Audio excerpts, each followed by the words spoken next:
Corona से बचाव के लिए आयुष मंत्रालय द्वारा एक नोटिफिकेशन जारी हुआ है जो आप लोगों के व्हाट्सएप पे लगातार सर्कुलेट हो रहा है। इसमें 4 औषधियों का एक काढ़ा बताया गया है और साथ ही दूध में हल्दी मिलाकर पीने की बात कही गई है, जिससे कि आपकी इम्यूनिटी बढ़ती है। और जैसा कि हमने अपने लास्ट वीडियो में आपसे वादा किया था कि हम जो भी बात आपके सामने रखेंगे ऑथेंटिक प्रूफ के साथ रखेंगे। आइए हम समझते हैं कि इन चारों ड्रग्स में, इन चारों औषधियों में ऐसा क्या है जो आपको आयुष डिपार्टमेंट इसे लेने को कह रहे हैं। आज हम इन चारों औषधियों की बात करेंगे कि इसके गुण क्या हैं, कैसे यह हमारी रोग प्रतिरोधक शक्ति या इम्यूनिटी को बढ़ा सकते हैं, और यह अगर रसायन है, इम्यूनिटी बूस्टर है, तो इसका प्रमाण क्या है, इसकी ऑथेंटिसिटी क्या है। इसके लिए जिन ग्रंथों की हमने मदद ली है उन्हें आप हमारी स्क्रीन पर देख सकते हैं। जिन तरीकों से आप इन चारों औषधियों को या मसालों को, तुलसी, काली मिर्च, सौंठ आदि को अपनी सब्जी, अपने फूड्स में या अपने काढ़े में यूज करते रहे हैं, उस तरीके से आप इसके पूरे लाभ नहीं ले पाते, क्योंकि ज्यादातर अपने फूड्स में या डिशेस में आप इसे केवल टेस्ट के लिए यूज करते हैं, जबकि औषधि के रूप में इन्हें यूज करने के तरीके अलग होते हैं। इन सभी में कुछ ऐसे सक्रिय तत्व या एक्टिव इंग्रेडिएंट्स मौजूद होते हैं जो ज्यादा तापमान पर नष्ट हो जाते हैं। यही कारण है कि जब आप इन्हें तेज आंच पर बॉईल करते हैं तो यह अपने गुण खो देते हैं, इनकी प्रॉपर्टीज काफी हद तक नष्ट हो चुकी होती है और इसीलिए आप इनसे पूरे बेनिफिट्स नहीं ले पाते। तो कैसे हम इन्हें यूज करें कि इनके औषधीय गुण नष्ट ना हो और हम इसके स्वाद के साथ साथ इसके औषधीय गुणों का भी पूरा लाभ उठा सकें। हमने अपने इस वीडियो में इन चारों औषधियों के केवल उन्हीं गुणों के बारे में चर्चा की है जो कोरोना को रोकने में मददगार है, क्योंकि कोरोना से पीड़ित व्यक्ति को सर्दी, जुकाम, बुखार, खांसी, सांस लेने में मुश्किल होना, यही सब पाया जाता है। इसलिए हमने अपने इस वीडियो में केवल औषधियों की इन्हीं प्रॉपर्टीज के बारे में चर्चा की और इन औषधियों का अन्य तकलीफों में, अन्य बीमारियों में क्या यूज है उसे छोड़ दिया है। और वीडियो के अंत में हमने इनको औषधियों के रूप में कैसे यूज किया जाए, इसके प्रयोग करने का सही तरीका भी दिया है। सबसे पहले हम काली मिर्च के बारे में बात करते हैं। काली मिर्च में एक ऑयल होता है, इसकी मात्रा 1% से 2.6 के बीच रहती है। इसके अलावा इसमें fats, proteins, carbohydrates, minerals, calcium, phosphorus, iron, vitamin B1, vitamin B2, vitamin B3 और विटामिन A भी मौजूद रहता है। हमारे लगभग सभी आयुर्वेदिक ग्रंथों में काली मिर्च को एक अच्छा कफग्न या एक्सपेक्टोरेंट बताया गया है। यह बलगम को बाहर निकालता है। कफ, मलेरिया या ठंड से होने वाले बुखार में, खांसी आदि रोगों में चरक संहिता, वाग्भट, अमृत सागर, भैषज रत्नावली, अष्टांग हृदयम आदि सभी ग्रंथों ने एक मत से काली मिर्च को श्रेष्ठ बताया है। भारत सरकार स्वास्थ्य एवं परिवार कल्याण मंत्रालय आयुष विभाग द्वारा प्रकाशित डेटाबेस ऑन मेडिसिनल प्लांट्स में काली मिर्च को कोरोना से संबंधित तकलीफों जैसे सांस लेने में तकलीफ होना, बुखार, गले की तकलीफें, खांसी, जुकाम, इन सब में बेहद फायदेमंद बताया है। आयुष मंत्रालय द्वारा बताए गए ड्रग्स में सेकंड नंबर पर आती है तुलसी या ओसिवम सैंक्टम। धन्वंतरी, निघंटु, अमृत सागर, चरक, वाग्भट, भावप्रकाश आदि सभी के विद्वानों ने एक मत से तुलसी के कफग्न या एक्सपेक्टोरेंट होने के गुण को स्वीकारा है, यानी यह कफ या बलगम को बाहर निकालती है। यह कफ के साथ साथ वायु विकारों को भी दूर करती है। सफेद तुलसी और काली तुलसी, इन दोनों के गुण समान कहे गए हैं। तुलसी सांस की बदबू और विष यानी टॉक्सिन्स को बाहर निकालती है। इसकी पत्तियों में एक लौंग की खुशबू जैसा उड़नशील तेल जो कि 0.1% से 0.23% की मात्रा में मौजूद रहता है। वहीं तुलसी के बीजों में यह तेल 17.5% निकलता है। तुलसी की पत्तियों में एस्कॉर्बिक एसिड यानी विटामिन C रहता है, जो कि इम्यूनिटी के लिए बेहद अच्छा है। वैसे भी डॉक्टरों द्वारा कोरोना में विटामिन C दिया जा रहा है और इसके साथ ही पत्तियों में कैरोटीन या विटामिन A भी मौजूद रहता है। तुलसी खांसी दूर करने वाला है। यह श्वास हर है, मतलब कि दमे जैसी स्थिति जिसमें सांस लेने में कठिनाई होना, इसमें इससे फायदा होता है। यह फेफड़ों को ताकत देता है। इसके उड़नशील तेल में क्षयनाशक या एंटी ट्यूबरकुलर शक्ति स्ट्रेप्टोमाइसिन का 10th पार्ट और आइसोनियाजिड से 1/4 होती है। द्रव्य गुण विज्ञान के अनुसार यह खांसी, सांस लेने में प्रॉब्लम, पसलियों में दर्द, यक्ष्मा या टीबी के लिए बेहद अच्छा है। इनमें पत्तों का रस प्रयोग करते हैं। वहीं तुलसी ज्वरग्न या एंटीपायरेटिक भी है, यानी वह बुखार को भी दूर करता है। यह अकेला लेने से वात, श्लेष्मिक ज्वर या इन्फ्लुएंजा फीवर, जुकाम, नाक बहने आदि में फायदा करता है। वहीं यदि काली मिर्च के साथ लिया जाए तो विषम ज्वर यानी मलेरिया, बुखार या ठंडी के साथ होने वाले बुखार में विशेष रूप से फायदा पहुंचाती है। विभिन्न विष या पॉइजन्स या टॉक्सिन्स को बॉडी से बाहर निकालने के लिए इसका यूज होता है, जैसे बासी भोजन, फफूंद लगा या विरुद्ध भोजन आदि जो गलती से यदि ले लिए जाए, उनमें यह अच्छे से आपकी गलतियों को संभाल सकती है। वहीं इसके बीजों का प्रयोग हर तरह की शरीर की कमजोरी को ठीक करने में होता है, ऐसा द्रव्य गुण में वर्णन है।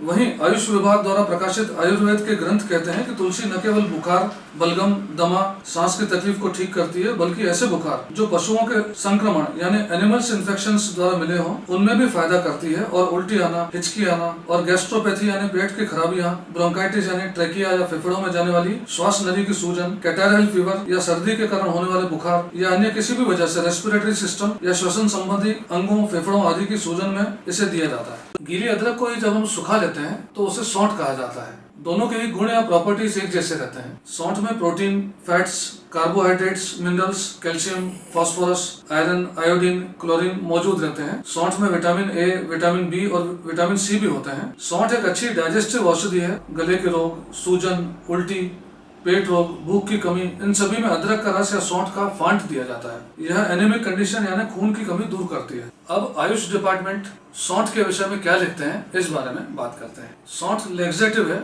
लेक्सेटिव का मतलब होता है जो कब्ज दूर करे। पाचक यानी डाइजेस्टिव है। भूख की कमी में इसे दिया जाता है। सर्दी जुकाम, बुखार, ब्रोंकियल अस्थमा, खांसी, एक्सपेक्टोरेंट यानी बलगम निकालने वाला, एंथेलमेंटिक यानी आंतों और पेट के कीड़ों को मारने वाला, डिजीजेस ऑफ फारेनेक्स यानी श्वास नली की तकलीफें इससे दूर होती हैं, हाइपर एसिडिटी, रियोमेटॉइड अर्थराइटिस, इन्फ्लामेशंस यानी हर प्रकार की सूजन, इन सब में बेहद फायदेमंद है।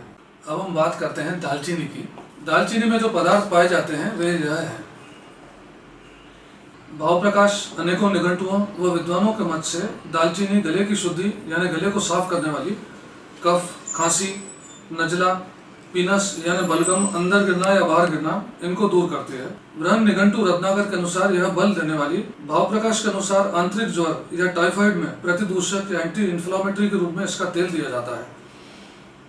जुकाम तथा इन्फ्लुएंजा में दालचीनी तेल को देते हैं।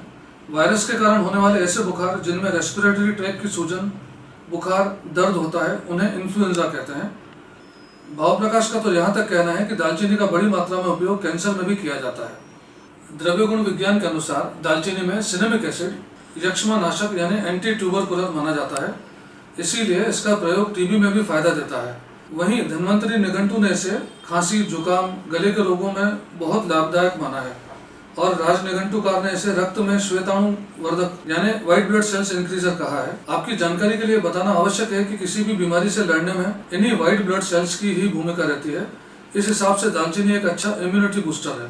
आयुष विभाग अपनी पुस्तक डेटाबेस ऑफ मेडिसिनल प्लांट्स में कहते हैं कि दालचीनी वाजीकरण औषधि है। यह टॉक्सिन्स को शरीर से बाहर निकालता है, ज्वर नाशक है, बलगम बाहर निकालता है, यह ब्रोंकाइटिस यानी श्वास नली की सूजन, सांस लेने में तकलीफ, बुखार, ट्यूबरकुलर अल्सर्स, इन सभी में बेनिफिशियल है। आयुष डिपार्टमेंट फिर लिखते हैं कि दालचीनी एंटीबैक्टीरियल यानी जीवाणु रोधी, एंटी फंगल यानी फंगस रोधी, एंटी माइक्रोबियल, एंटीऑक्सीडेंट है। एंटीऑक्सीडेंट मतलब होता है रसायन या इम्यूनिटी बूस्टर। दालचीनी के लिए एक शब्द एलेक्सीटेरिक का प्रयोग आया है।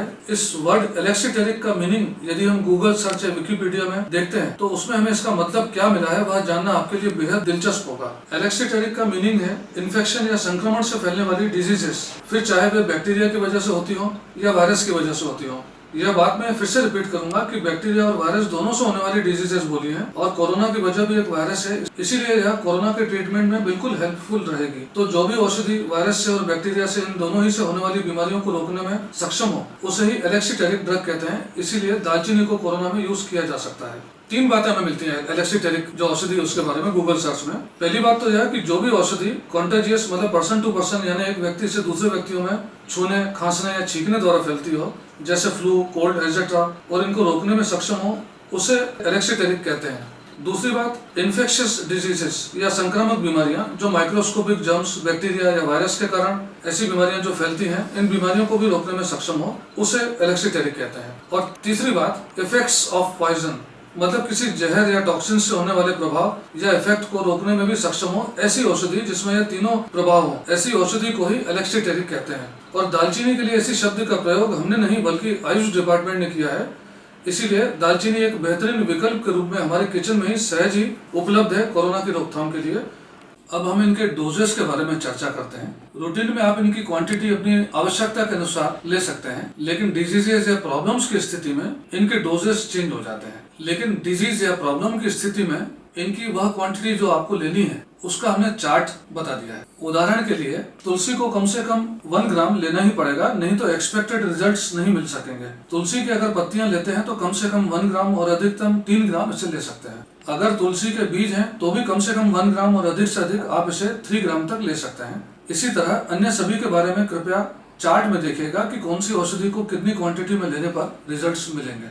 अब सबसे आखिरी और खास बात, क्योंकि काली मिर्च, तुलसी, दालचीनी, सौंठ, हल्दी इन सभी में एक तेल मौजूद रहता है और इन्हें गर्म करने से वह तेल और एक्टिव इंग्रेडिएंट्स यानी सक्रिय तत्व नष्ट हो जाते हैं और इसीलिए आप इनसे पूरे लाभ या बेनिफिट्स नहीं ले पाते। तो कैसे हम इसे यूज करें कि इसकी मेडिसिनल प्रॉपर्टीज भी नष्ट ना हो और कैसे हम इसके स्वाद के साथ साथ इसके औषधीय गुणों का भी पूरा लाभ उठा सकें। सबसे पहला तरीका यह है कि इसका अर्क बनाकर प्रयोग करें। याद रखिएगा कि काढ़ा और अर्क इन दोनों में फर्क होता है। अगर हम किसी औषधि को पानी के साथ बॉईल करते हैं तो हमें काढ़ा या डिकॉक्शन मिलता है, लेकिन काढ़ा बनाने से इनको गर्म करना पड़ेगा जिससे इनके एक्टिव इंग्रेडिएंट्स नष्ट हो सकते हैं। इसलिए अर्क बनाकर प्रयोग करें, लेकिन अर्क बनाने का वीडियो आपको अलग से मिल जाएगा, इसी वीडियो में बताना संभव नहीं है। दूसरा तरीका यह है कि इन्हें कुनकुने गर्म पानी के साथ मिक्सर में ग्राइंड कीजिए या सिलबट्टे पर इसका पेस्ट बना लीजिए और इस पेस्ट को भोजन बनाने के दौरान सबसे आखिरी में प्रयोग करें ताकि ज्यादा आंच से उनके गुण या प्रॉपर्टीज नष्ट ना हो। तीसरा तरीका है कि अगर इसे ज्यादा फ्लेम पर, ज्यादा तापमान पर बनाने की मजबूरी हो, जैसे कि हम ग्रेवी बनाते समय छौंक या बघार लगाते वक्त इसे यूज करते हैं, तो इनकी आधी मात्रा उस वक्त और बाकी की आधी मात्रा खाना बन जाने के बाद में गर्म सब्जी में या छौंक या बघार में डालकर और तुरंत गैस से उतार कर ढक्कन लगा सकते हैं। चौथा तरीका यह है कि इनके पाउडर को खाना परोसते वक्त ही यूज करें, मतलब इनके पाउडर को परोसे हुए भोजन के ऊपर छिड़क कर प्रयोग करें। पांचवा तरीका यह है कि बेहद कम आंच पर इन्हें पानी के साथ बॉईल करें और साथ ही ढक्कन लगा रखें ताकि जो भाप बने वो वापस उसी में गिर जाए। छठा तरीका है कि इसको फाँक कर और ऊपर से पानी पी लीजिए, इसमें आपको इसके पूरे फायदे मिलेंगे। अगर चाहें तो इन्हें चबाकर भी खा सकते हैं। इन तरीकों से आपको इन औषधियों के पूरे बेनिफिट्स मिलेंगे और कोरोना से लड़ने के लिए आपकी रोग प्रतिरोधक शक्ति या इम्यूनिटी बढ़ेगी। कृपया सही तरीके आजमाइएगा और पूरा लाभ लीजिएगा। धन्यवाद। जय भारत, जय हिंद।